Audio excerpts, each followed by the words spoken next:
Long, long ago, there were two distinct realms in the sky, Lunaria, the moon kingdom, and Solaria, the sun kingdom.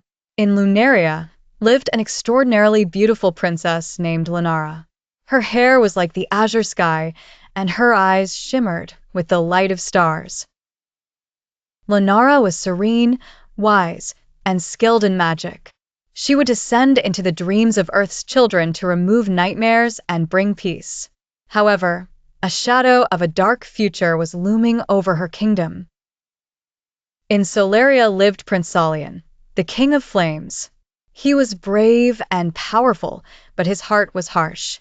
In his realm, there was always rigid governance, and the light was scorching, often singeing creatures and wilting plants. Solian one day discovered that Lunara's magic could make him immortal. He then began planning an attack on Lunaria. Their first meeting was at the boundary of the sky when the sun was setting and the full moon was rising. Solian arrived ready for battle, but Lunara's gentleness left him stunned. Nevertheless, he kept his intentions hidden. He fell in love with the moon but couldn't let go of his greed. One day, Solian told Lunara, "If you and I unite, there will be no darkness in the sky." Lunara agreed to a friendship, not love.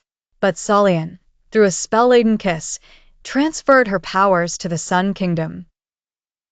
Lunaria began to grow dim, and the children were tormented by nightmares. Lunara wept, but from her tears emerged a million stars. They roared, "You have broken Lunara's heart. Now we will break yours." Together, they cloaked Solian's realm in darkness. For the first time, an eclipse was seen in Solaria's sky. It was then that Lunara cast a grand spell, merging herself with the moon. Now she dwells in the moon and rises every night to protect the dreams of children on Earth. Solian was crushed by remorse.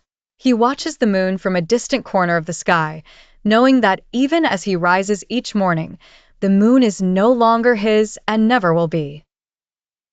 Even today, those who gaze at the full moon say, "The lunar princess has now become the stars, while the sun prince remains eternally regretful."